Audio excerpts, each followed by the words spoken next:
క్రీస్తునాథుని యందు ప్రియ సహోదరి సహోదరులారా, సామాన్య 21వ ఆదివార ధ్యానాంశానికి మీకు స్వాగతం. ఈ ఆదివారం నాడు మనము ధ్యానించటానికి మన ముందుంచబడుతున్న మొదటి పఠనము యెహోషువ గ్రంథము 24వ అధ్యాయము 1-2 వచనాలు మరియు 15 నుండి 18 వరకు ఉన్న వచనాల నుండి గ్రహింపబడింది. ఇక సువార్త పట్టణము యోహాను సువార్త 6వ అధ్యాయము 60 నుండి 69 వరకు ఉన్న వచనాల నుండి గ్రహింపబడింది.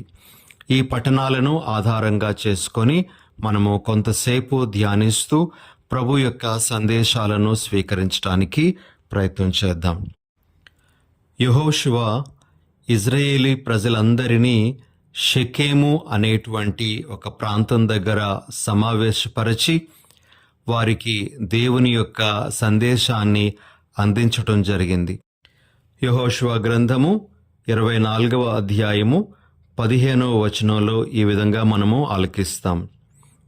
కాని మీరు యావేను పూజింపనొల్లనిచో మరి ఎవరిని పూజింపగోరుదురో నేడే నిర్ణయించుకొనుడు.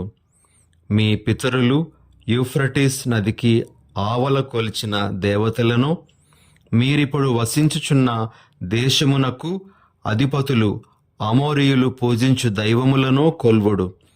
నేను నా కుటుంబము మాత్రము యావేనే ఆరాధింతుము. ఇజ్రాయేలీ ప్రజలు ఈ మాటలు విన్న తర్వాత యెహోషువతో ఈ విధంగా అంటారు. యెహోషువ గ్రంథము 24వ అధ్యాయము 18వ వచనంలోని 2వ భాగం. కనుక మేమును యావేను పూజింతుము, అతడే మాకును దేవుడు. ప్రియ సహోదరి సహోదరులారా, ఈరోజు మొదటి పఠనము క్లుప్తంగా మనము ఈ విధంగా గ్రహించగలం. యెహోషువ ఇజ్రాయేలీ ప్రజలను ఎవరిని పూజిస్తారో ప్రశ్నించటము, వారు మేము యావేనే పూజిస్తాము అని యెహోషువకు తెలియజేయడం, తద్వారా దేవుని యందు తమకున్నటువంటి విశ్వాసాన్ని ప్రకటించడం అనేటువంటిది మనకు ఇక్కడ కనబడుతుంది. అయితే ఈ పఠనం ద్వారా మనం నేర్చుకోవలసినటువంటి 2 విషయాలను మనము ఇప్పుడు గ్రహించటానికి ప్రయత్నం చేద్దాం. మొదటిగా ప్రియ సహోదరి సహోదరులారా, యెహోషువ ఇజ్రాయేలీ ప్రజలు యావేను పూజించటానికి వారికి వారి గతాన్ని గుర్తు చేయడం జరిగింది. వారి యొక్క పూర్వులు ఏ విధంగా దేవుని అద్భుత కార్యాలను చవిచూశారో, ఏ విధంగా దేవుడు గొప్ప కార్యాలను వారి జీవితంలో చేసి వారిని ఆ వాగ్దాన సీమకు చేర్చారో, ఈ విషయాలన్నీ కూడా యెహోషువ వారికి తెలియజేయడం జరిగింది. వారి గతాన్ని గుర్తు చేసి గతాన్ని వారి ముందుంచి ఇప్పుడు మీరు నిర్ణయించుకోండి, ఎవరిని పూజిస్తారో మీదే నిర్ణయం అని యెహోషువ చెప్పడం జరిగింది. ప్రియమైన సహోదరి సహోదరులారా, దీని ద్వారా మనకు అర్థమయ్యేటువంటి విషయం ఏమిటి అంటే, దేవుడు మన జీవితంలో చేసినటువంటి ఘన కార్యాలు, గతంలో మన జీవితంలో నెరవేర్చిన కార్యాలు, మన పూర్వీకుల ఎడల ఆయన చేసినటువంటి కార్యములు, ఇప్పటికీ ఆయన మనకు చేస్తున్నటువంటి కార్యములను మనము ఏనాడు మరిచిపోకూడదు.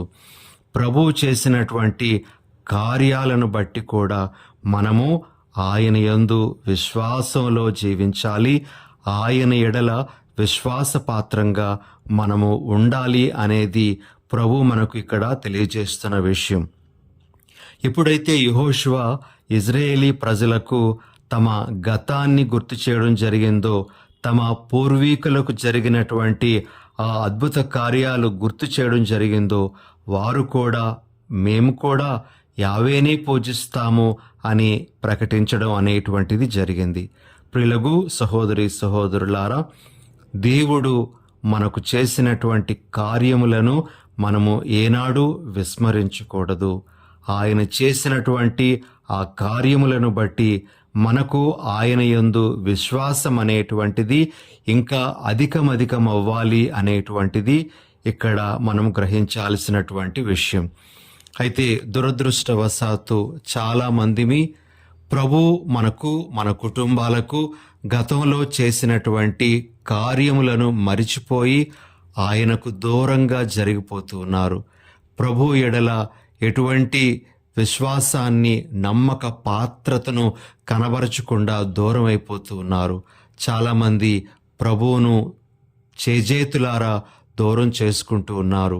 ఇది ఒక దురదృష్టకరమైనటువంటి పరిస్థితి అని మనము చెప్పవచ్చు ప్రియమైనటువంటి సహోదరి సహోదరులారా. ఇక రెండవ విషయం, ఈనాటి పఠనం ద్వారా ప్రభు మనకు తెలియజేస్తున్న విషయం ఏమిటి అంటే, యెహోషువ ఇజ్రాయేలీ ప్రజలతో మాట్లాడుతూ వారు ఎవరిని పూజిస్తారో వారి నిర్ణయానికి వారిని వదిలిపెట్టడం జరిగింది. ఇజ్రాయేలీ ప్రజలను బలవంతం చేయలేదు, యావేనే పూజించాలి అనేటువంటి విషయాన్ని వారి మీద రుద్దలేదు ప్రియమైన సహోదరి సహోదరులారా. కానీ వారు ఒక నిర్ణయం తీసుకున్న తర్వాత, అనగా యావేనే పూజిస్తాము అనేటువంటి నిర్ణయం తీసుకున్న తర్వాత ఆ నిర్ణయానికి వారు కట్టుబడి ఉండాలి అని, ఒకవేళ ఆ నిర్ణయానికి వారు వ్యతిరేకంగా వెళ్తే పర్యవసానాన్ని అనుభవించాల్సి వస్తుంది అని కూడా యెహోషువ వారికి చెప్పడం జరిగింది. ఈరోజు పట్టణంలో మనము ఆలకించము గాని యెహోషువ ఇజ్రాయేలీ ప్రజలతో పలికినటువంటి ఇతర మాటలను కూడా మనము ఇప్పుడు విందాం.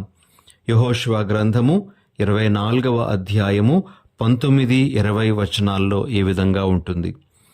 యెహోషువ వారితో, మీరు యావేను పూజింపజాలరేమో, యావే పరమ పవిత్రుడైన దేవుడు, ఆయన అసూయపరుడైన దేవుడు కనుక మీ తిరుగుబాటులను, మీ పాపములను సహింపజాలడు. మీరు అన్యదైవములను ఆరాధింపగోరి యావేను పరితదింతురేని, ఆయన మీ మీద విరుచుకొని పడి మేము బాధించి తీరును. మీకింతవరకు ఉపకారం చేసినను ఇక మీదట మిమ్ము సర్వనాశనము చేయును అని చెప్పెను. ప్రియ సహోదరి సహోదరులారా, యెహోషువ వారికి పర్యవసానాన్ని కూడా వివరించాడు. ఒకవేళ వారు యావేని పూజించడంలో ఏమాత్రం నిర్లక్ష్యం చేసినా, యావేను విడిచిపెట్టినా వారికి జరగబోయేటువంటి కీడు గురించి కూడా వారికి తెలియజేయడం జరిగింది. వారు అవన్నీ తెలుసుకున్న తర్వాత కూడా మేము యావేనే పూజిస్తాము అనేటువంటి మాట ఇవ్వడము, ఒక నిబంధన చేసుకోవడం అనేటువంటిది జరుగుతూ ఉంది ప్రియ సహోదరి సహోదరులారా. అయితే మనకు తెలుసు తర్వాత ఆ ప్రజలు ఏ విధంగా యావేను మరిచిపోయారు, యావేకు వ్యతిరేకంగా తిరుగుబాటు చేసి మరి శిక్షను ఏ విధంగా కొని తెచ్చుకున్నారో మనము తర్వాత జరిగినటువంటి చరిత్రలో తెలుసుకోగలము ప్రియ సహోదరి సహోదరులారా.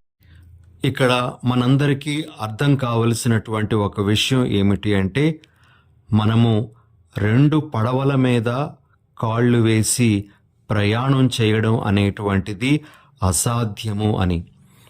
మనము యావే దేవుణ్ణి నమ్ముకొని మరి ఇతర దేవుళ్లను కూడా పూజిస్తూ ఉన్నట్లయితే అది సరైనటువంటి విధానము కాదు అని ప్రభు మనకు స్పష్టం చేస్తూ ఉన్నారు. ఈనాటికి కూడా చాలామంది క్రైస్తవులు ఈ బాటలోనే పయనిస్తూ ఉన్నారు ప్రియ సహోదరి సహోదరులారా.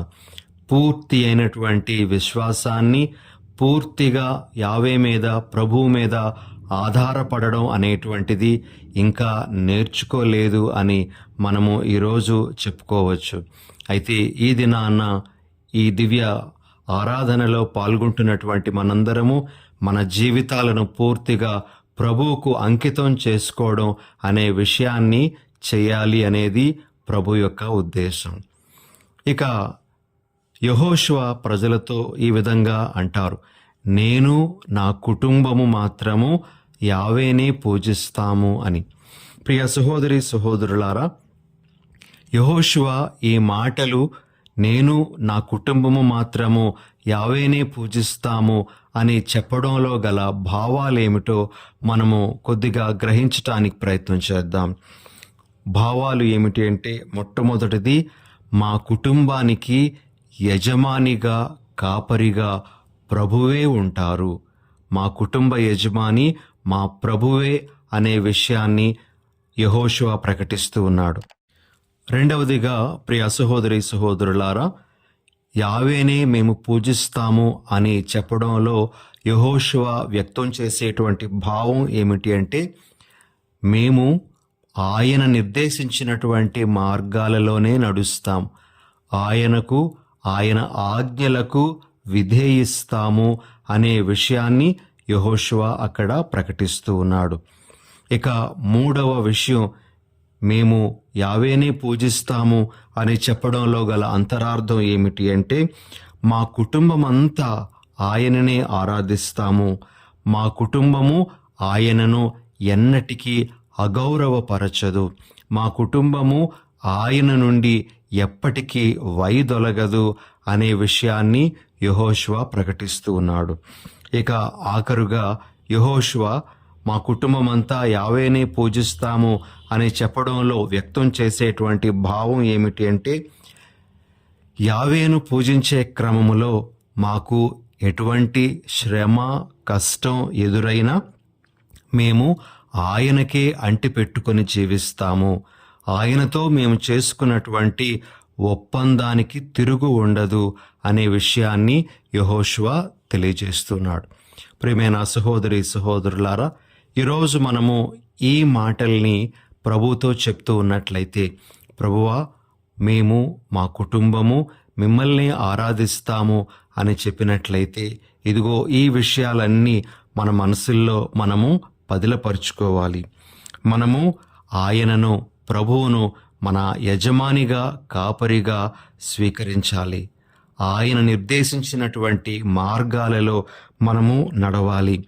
ఆయనకు అగౌరవం కలిగించే విధంగా ఏనాడు కూడా ప్రవర్తించకూడదు. ఎన్ని శ్రమలొచ్చినా, ఎన్ని కష్టాలొచ్చినా ఆయనను విడవకూడదు. ఇవి ప్రభు ఈరోజు మనందరికీ గుర్తు చేస్తున్నటువంటి విషయాలు.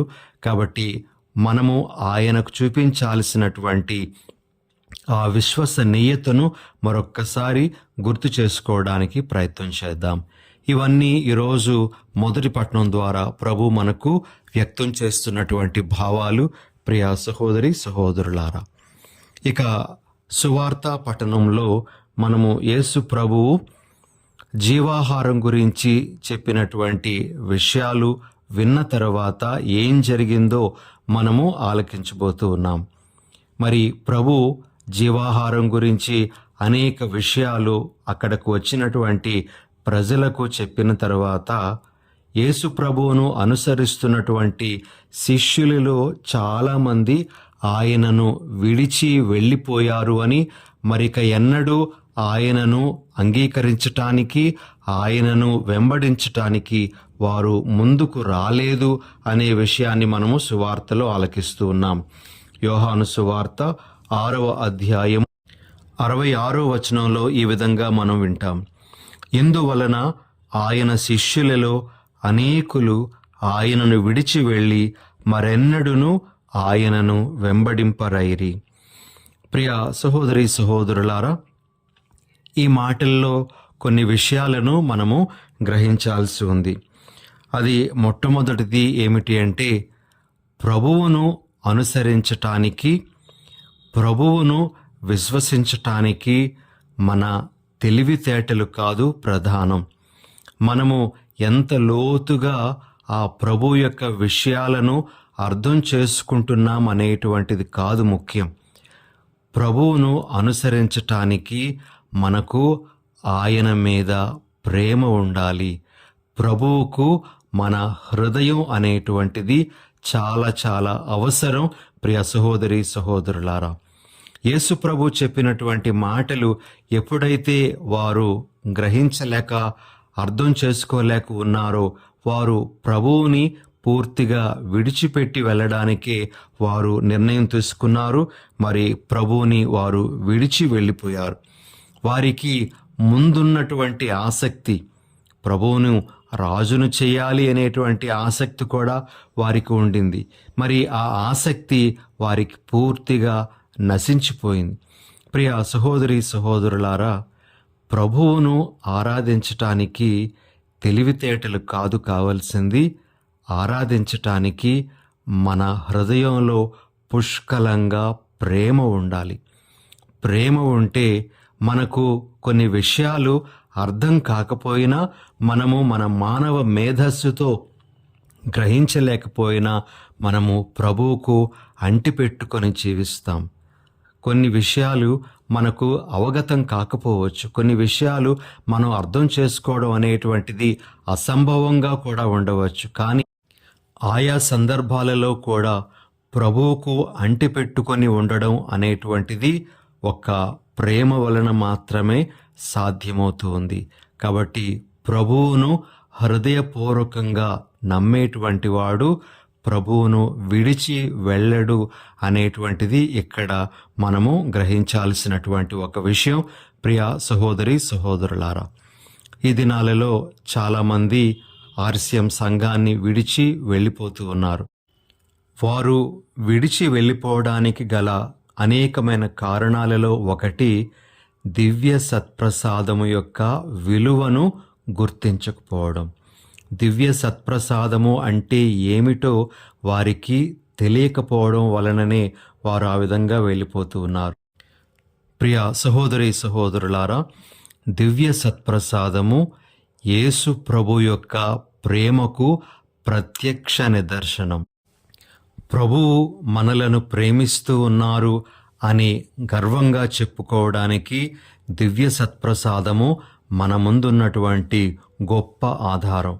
మరి దీనిని తమ తెలివితేటలతో గ్రహించలేనటువంటి వారు మన సంఘం నుంచి దూరంగా వెళ్ళిపోతూ ఉన్నారు. ఇది ఒక దురదృష్టకరమైనటువంటి పరిస్థితే అని చెప్పవచ్చు. మరి ప్రభువు ప్రేమను అర్థం చేసుకునేటువంటి వాడు తప్పనిసరిగా ప్రభువుకు అంటిపెట్టుకొని జీవిస్తాడు అనేది ఈరోజు మనం గ్రహించాల్సినటువంటి ఒక విషయం. ఇక ప్రభువుతో ఉన్నటువంటి శిష్యులు, పేతురు గారు, మిగతా వారందరూ కూడా చెప్పినటువంటి విషయం, ప్రభువా, మేము ఎవరి యొద్దకు పోయేదము? నీవు నిత్య జీవపు మాటలు కలవాడవు.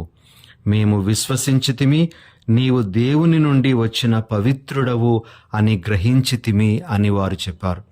ప్రియ సహోదరి సహోదరులారా, వాస్తవానికి పేతురు గారికి, మిగతా అపోస్తులకు కూడా యేసు జీవాహారం గురించి బోధిస్తూ ఉండేటప్పుడు పూర్తిగా అర్థమై ఉండకపోవచ్చు.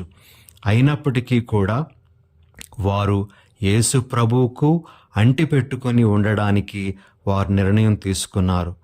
వారు చెప్పినటువంటిది, ప్రభువా, మీ మాటలు సత్యం, మీ మాటలు జీవంతో ఉన్నాయి, కాబట్టి మేము మిమ్మల్ని విడిచి ఎక్కడికి వెళ్ళిపోతాము?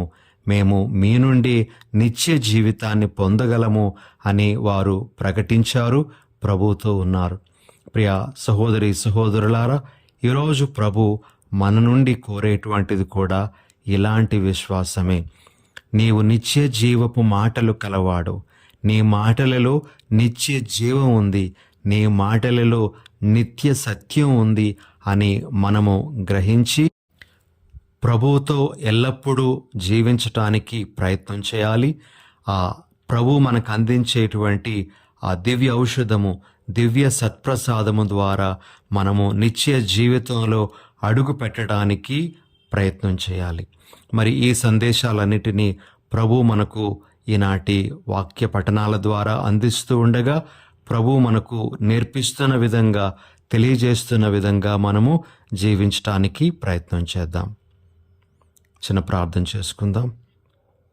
దయగల ప్రభువా, ప్రేమగల మా తండ్రి, ఈనాటి పఠనాల ద్వారా మీరు మాకు ఎన్నో సందేశాలను అందిస్తున్నందులకే మీకు స్తోత్రాలు. యెహోషువ, నేను నా కుటుంబము ప్రభువుని మాత్రమే పూజిస్తాము అని చెప్తూ మిమ్ములను తమ కాపరిగా, యజమానిగా స్వీకరించి మరి మీకే ఎల్లప్పుడూ అంటిపెట్టుకొని జీవించిన విధంగానే మేము కూడా ఎల్లప్పుడూ మిమ్ములను మా కాపరిగా యజమానిగా స్వీకరిస్తూ మీకే అంటిపెట్టుకుని జీవించే వరం దయచేయండి. ముఖ్యంగా ప్రభువా, దివ్య సత్ప్రసాదం అనేటువంటిది మీ ప్రేమకు ప్రత్యక్ష నిదర్శనము అనే విషయాన్ని మేము గ్రహిస్తూ ఈ దివ్య సత్ప్రసాదమును బట్టి మేము ఎల్లప్పుడూ మీకు అంటిపెట్టుకుని జీవించే భాగ్యాన్ని మాకు అనుగ్రహించమని మా ప్రభువైన యేసు నామమున అడిగి వేడుచున్నాం తండ్రి. ఆమెన్.